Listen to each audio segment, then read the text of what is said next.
اب زکوٰۃ دی رکوع میں، یہ قرآن جو ایڈریس دیتا ہے وہ بڑا دقیق ہے۔ ایک مرتبہ میں کہتا ہوں فلاں شہر میں چلے جانا، فلاں چوراہے پر فلاں گلی میں گھر ہے، لیکن ایک مرتبہ میں دقیق ایڈریس دیتا ہوں کہ فلاں چوراہے کی فلاں گلی کے ابتدا میں فلاں دکان ہے، فلاں دکان ہے، دکان بھی کون سی ہے وہ بھی بتاتا ہوں، پھر بتاتا ہوں 3 گھر چھوڑ کے چوتھا گھر فلاں آدمی کا ہے۔ یہ ہے دقیق ایڈریس۔ اگر خدا یہ کہتا کہ جو رکوع میں جو زکوٰۃ دے، جو نماز قائم کرے وہ ولی ہے، لیکن یہ نہیں کہا جو زکوٰۃ دے نماز قائم کرے، کہا کہ جو حالت رکوع میں زکوٰۃ دے۔ مطلب اشارہ ہے ایک دقیق ایڈریس کی طرف، اور جو ایڈریس خدا بتائے وہ دقیق ہی ایڈریس ہوتی ہے۔ اور جب اہل بیت رسول کا اعلان کیا وہاں پر بھی ایڈریس بتائی کہ اہل بیت رسول وہ ہیں جو ہر طرح کے رجس سے دور ہیں، نہ ہی رجس ان کے قریب جاتا ہے، کیونکہ رجس کو بھی پتا ہے کس کے قریب جانا ہے۔ شیطان بھی جب گمراہ کرنے کی باتیں کرتا تھا تو کہتا تھا لَأَغْوِيَنَّهُمْ أَجْمَعِينَ إِلَّا عِبَادُكَ مِنْهُمُ الْمُخْلَصِينَ، اے خدا تیرے سارے بندوں کو گمراہ کر دوں گا لیکن میں بھی تیرے مخلص بندوں کو گمراہ نہیں کر سکتا۔ تو یہاں پر ایڈریس بتائی جاتی ہے۔ میں نے کہا مسلمان اگر ہدایت چاہتا ہے تو قرآن اٹھا لے، قرآن واقعاً وہ کتاب ہے جو ہر بندے کو ہدایت دیتی ہے۔ ہم قرآن کرتے تو بہت ہیں لیکن قرآن پڑھتے بہت کم ہیں۔ یہ المیہ ہے کہ ہم علی کرتے تو بہت ہیں لیکن علی کو پڑھتے بہت کم ہیں۔ ہم حسین کرتے تو بہت ہیں لیکن حسین کو پڑھتے بہت کم ہیں۔ ہم مولا سجاد کا نام تو بہت لیتے ہیں لیکن مولا سجاد کو پڑھتے بہت کم ہیں۔ میں نے کئی مجموعوں میں کہا، میں نے کہا اتنا مجمع، اتنے لوگ مولا کا نام لے رہے ہیں لیکن اس میں سے کتنے لوگوں نے نہج البلاغہ کمپلیٹ پڑھی ہوئی ہے؟ اتنے لوگ امام سجاد کا نام لیتے ہیں لیکن ہم میں سے کتنے لوگوں نے مولا کی صحیفہ سجادیہ پڑھی ہوئی ہے، سنی ہوئی ہے لیکن پڑھی ہوئی نہیں ہے؟ یہ عوام کا حال ہے، یہ مظلومیت قرآن ہے۔ تو قرآن بھی قرآن میں صفات کو بیان کرتا ہے۔ کل میں نے کہا کہ نام سے زیادہ صفت مضبوط ہوتی ہے۔ اللہ نے نام نہیں بتایا کہ تیسرا ولی علی ہے، اللہ نے صفت بتا دی ہے کہ تیسرا ولی وہ ہے جو حالت رکوع میں زکوٰۃ دیتا ہوا نظر آ جائے۔ اب صفات کو ڈھونڈنا تیرا کام ہے۔ وہ متقین کی صفات بتاتا ہے، وہ منافقین کی صفات بتاتا ہے، وہ حلالیوں کی صفات بتاتا ہے، وہ جھوٹوں کی صفات بتاتا ہے، وہ ظلم کرنے والوں کی صفات بتاتا ہے۔ اب یہ تیرا کام ہے، تو صفات کو جا کے ڈھونڈ، جس میں وہ صفات ہوں گی اس پہ اللہ کی لعنت بھی ہوگی۔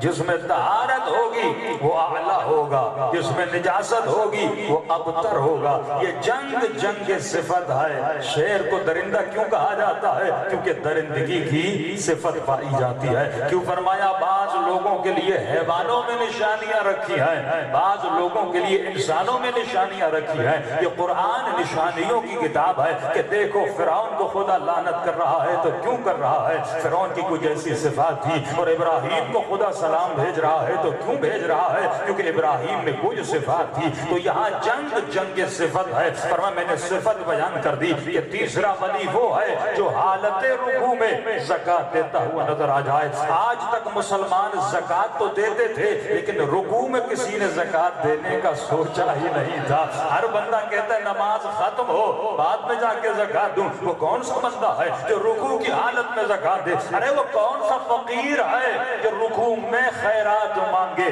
فقیر بھی کہتا ہے نماز ختم ہونے دو میں بعض میں خیرات مانگوں گا۔ لیکن تاریخ نے عجیب واقعہ لکھا، قرآن نے عجیب صفت بتائی کہ مانگنے والا بھی عجیب تھا، دینے والے کا مزاج بھی الگ تھا، مانگنے والے کا مزاج بھی الگ تھا۔ تاریخ لکھتی ہے مزاج کیوں الگ نہ ہوتا؟ کیونکہ مانگنے والا جبرائیل تھا، دینے والے علی تھے۔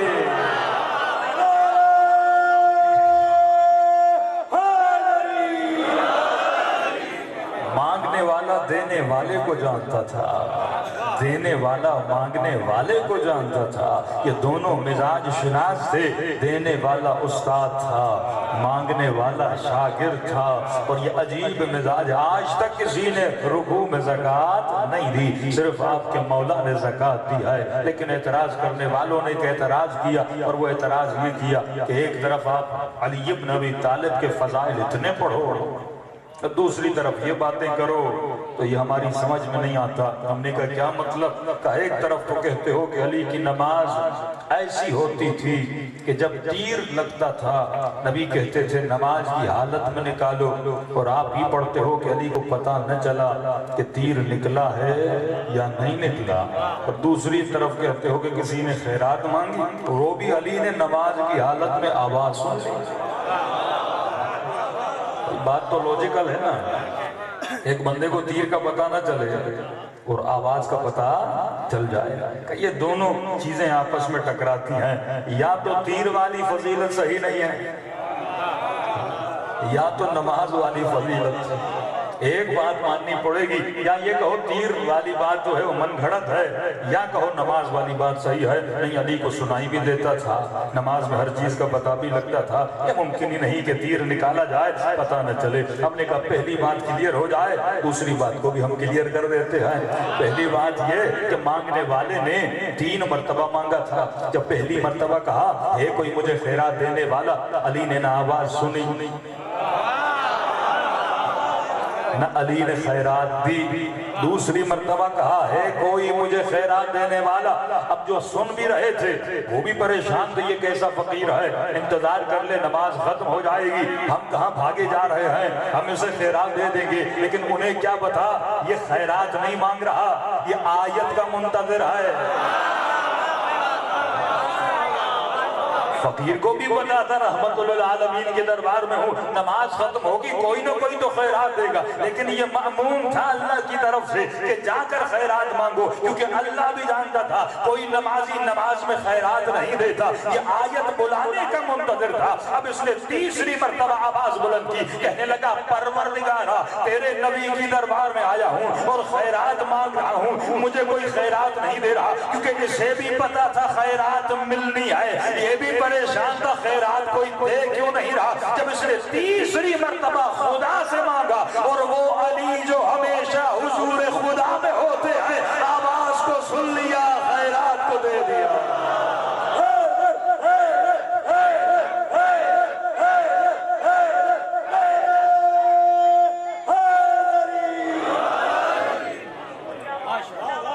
یہ آیت کا منتظر تھا۔ ملائک مأموم ہوتا ہے، جو اللہ کہے وہ جا کر کرے۔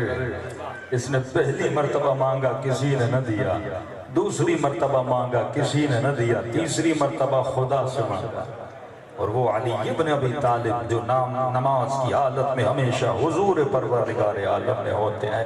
یہ کہوں خدا نے سنا اور ید اللہ نے دیا۔